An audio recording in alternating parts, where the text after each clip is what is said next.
I didn't scream. I didn't argue. I just stood in the doorway, staring at my childhood room. My walls stripped bare, my bed already pushed against the corner, my cousin's maternity bag sitting on my desk like I had never existed there. And my mother, smiling, smug. "You're 22. Grow up. She needs the space more than you. Grow up." That was her verdict after 22 years of loyalty, sacrifice, and silence. I nodded. Quiet, calm, because in that moment something inside me snapped, not in rage, but in clarity. That room wasn't just drywall and a bed, it was the last piece of me they hadn't already claimed. And now they were erasing me completely.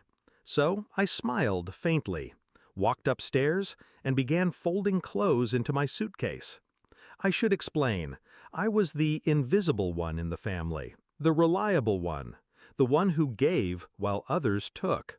Babysitter, chauffeur, therapist, maid, whatever role they couldn't fill, I filled it. And every time I asked for a shred of recognition, I was told I was overreacting. My cousin, golden child since birth, got showered with love and protection. Pregnant at 20? She was brave. Dropped out of school? She was finding herself. Me?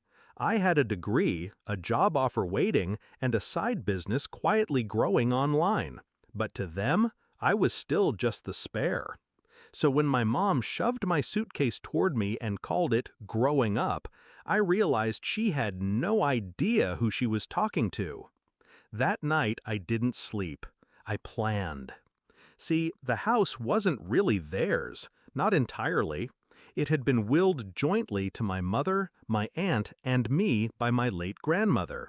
They forgot to mention that little detail. But I knew. I had the documents.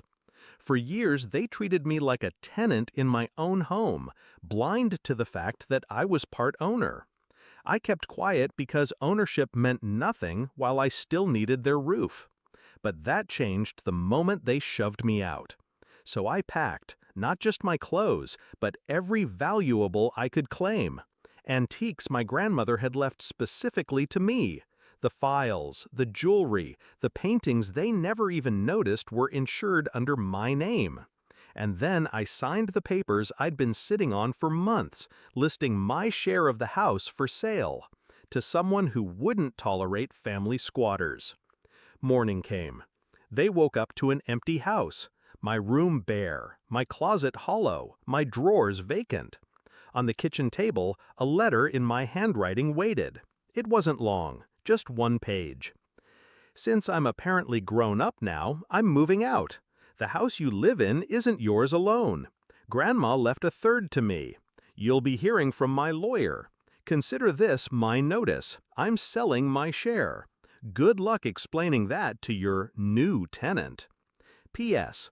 Every item with my name attached is gone. Don't bother looking. I already checked twice."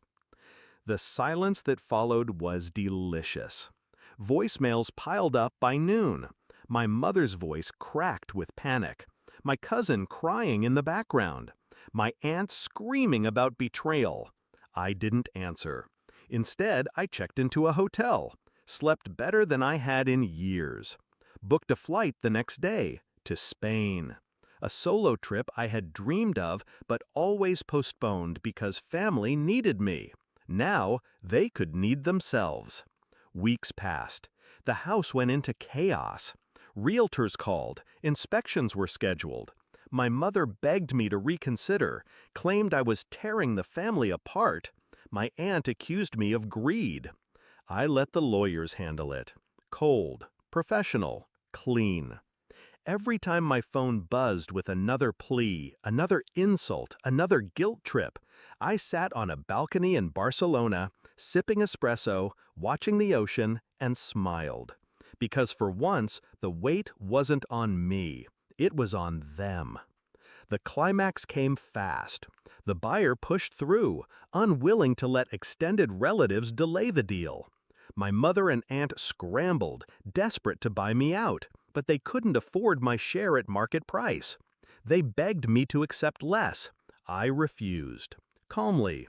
"I'm grown up now," I told them. "I don't need charity." It stung. I knew it did.